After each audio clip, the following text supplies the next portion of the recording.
Weihnachten noch aktuell. Geschenk auspacken, das geht schnell. Und dann am ersten Weihnachtstag der Skiurlaub schon locken mag. So mancher fliegt schon vorher los, ganz weit weg nach Barbados.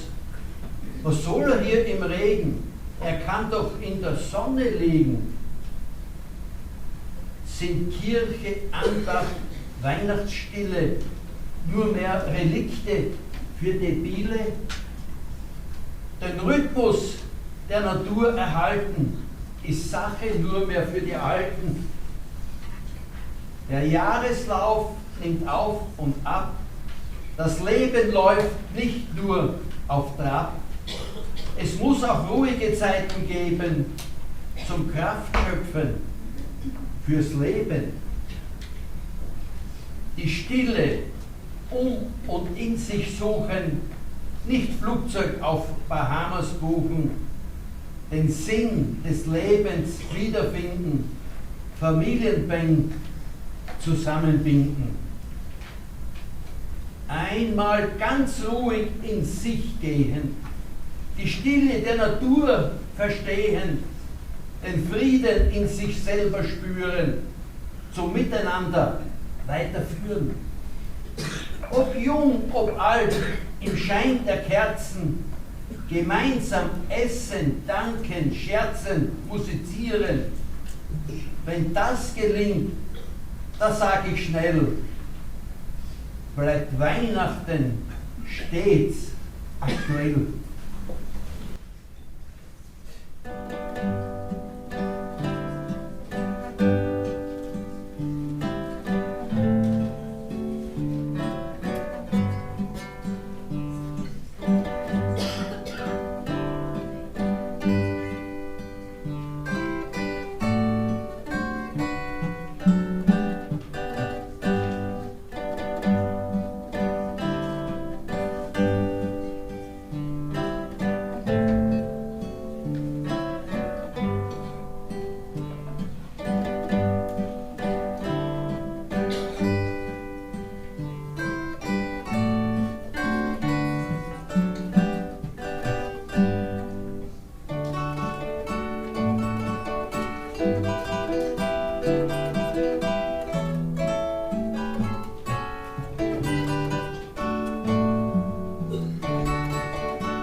Es war schon empfindlich kalt draußen und eisiger Wind pfiff durchs Tal. Schnee war leider noch keiner gefallen, aber Vater meinte, man rieche ihn schon. Ich war damals ein kleiner Bub, gerade mal 6 Jahre alt und zappelte vor Ungeduld, denn ich wollte eigentlich meine Holzski mit den braunen Lederriemen und den Bambusstöcken ausprobieren. Mein Vater war ein geschickter Bastler und so bekam ich allerlei schöne Dinge, die andere Kinder nicht hatten. Eines Tages kam er aufgeregt nach Hause und berichtete, dass seine Schwester, ich nannte sie Tante Betty, krank geworden sei. Sie wohnte allein in einem kleinen Häuschen am Waldrand mit ihrer geliebten Hauskatze. Und nun war die Katze gestorben und vor Kummer und Gram legte sie sich ins Bett und konnte nicht aufstehen. Es wurde sogleich beschlossen, sie nicht alleine zu lassen, und Vater holte den Handkarren aus dem Schuppen. In einer Stunde waren wir an Ort und Stelle und richteten uns häuslich ein. So vergingen die Tage und ich versuchte, die Tante mit Gedichten und Liedlein, die ich im Kindergarten gelernt hatte, aufzuheitern. Ans Heimfahren war nicht zu denken, und so begann Mutter mit den Weihnachtsbäckereien. Es war gemütlich in der Stube. Im Kachelofen mit den grünen Kugeln knirschten und krachten die Birkenscheider und ich spielte auf der Ofenbank. Dabei merkte ich nicht, dass es draußen weiß geworden war. Und irgendwann bemerkte Vater verschmitzt, na, die Frau Holle lässt aber tüchtig Federn fallen. Mit einem Jubelschrei lief ich zum Fenster und er blieb mir im Hals fast stecken. Was hockte da am Fensterbrett und sah jämmerlich herein?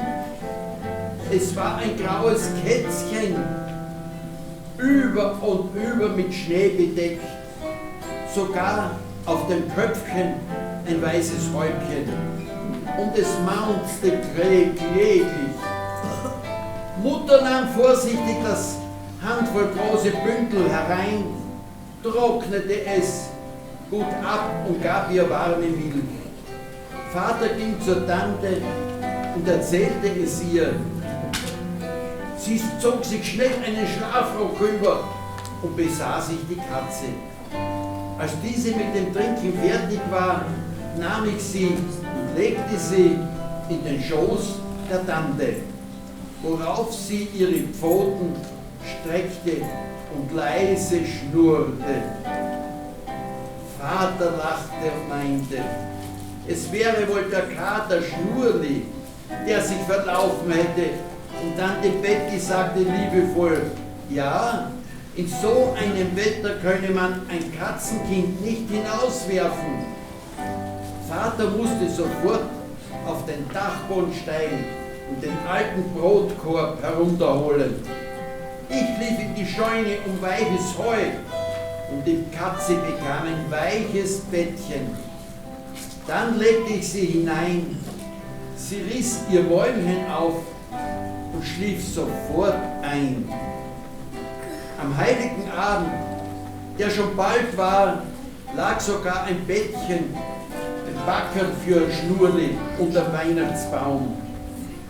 Er bekam ein blaues Halsband mit einem Glöckchen drauf und das wurde ihm sofort umgebunden.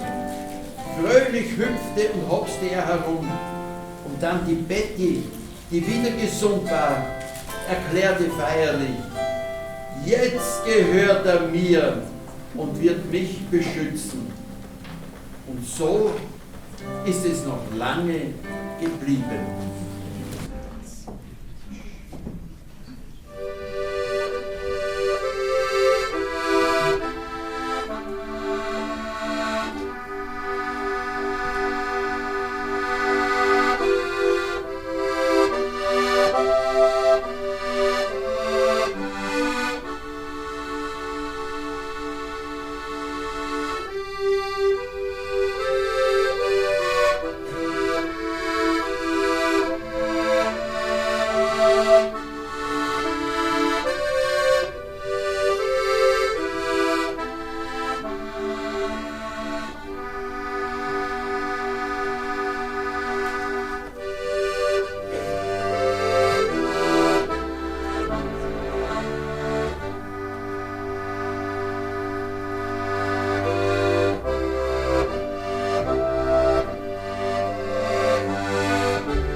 Ernährungslehren.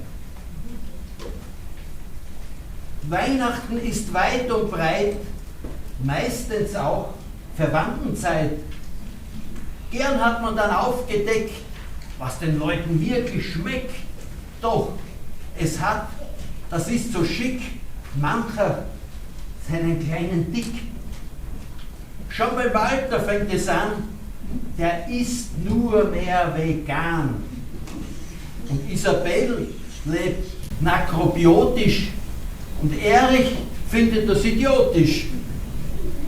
Denn er schwört auf da dieses, wie heißt er, Ayurveda. Trennkost lautet die Devise meiner Tante Anneliese. Onkel Paul bleibt strikt dabei, er isst nur laktosefrei. Macht damit die Jutta narrisch, denn die braucht's nur vegetarisch. Meine Großcousinen alle fasten gerade Intervalle. Rohkost nur und die ganz frisch. Kommt auf Onkel Gernots Tisch. Alles außer DCM ist für Ernie ein Problem. Jeder lebt mit seinem Schmäh. Alle sind, soviel ich sehe, einig nur was eins betrifft. Zucker ist das reinste Gift. Ich such, kaum bin ich allein, Omas Weihnachtsbäckereien. Doch ich glaube fast, ich spinn. Nirgendwo ist noch was drin. Sie, die niemals Süßes essen, haben alles aufgegessen.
So bin ich endlich daheim von der Arbeit, liebe Frau.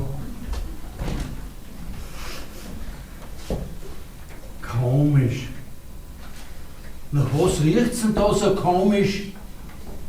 Ja, ich habe mir heute einen großen Wunsch erfüllt. Ich habe eine Duftlampe gekauft.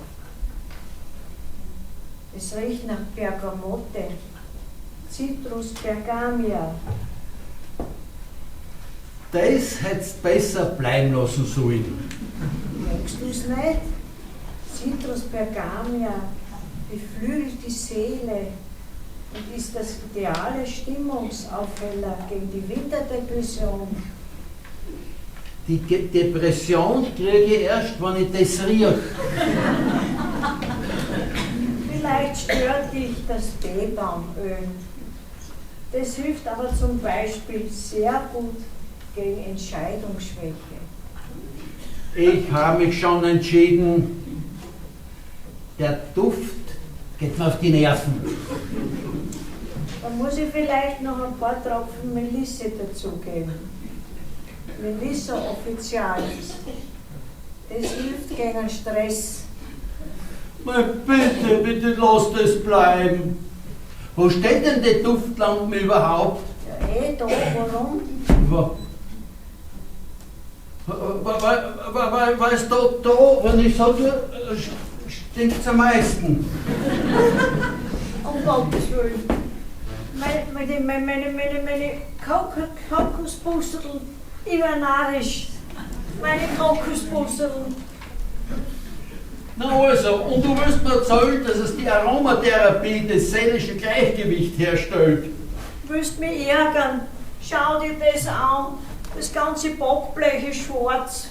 Ja, da kann ich nur sagen, Kokos carbonensis, verkohlte Kokosbusseln, helfen zuverlässig gegen niedrigen Blutdruck. Raus aus der Kuchel. Na also, sie wirken schon.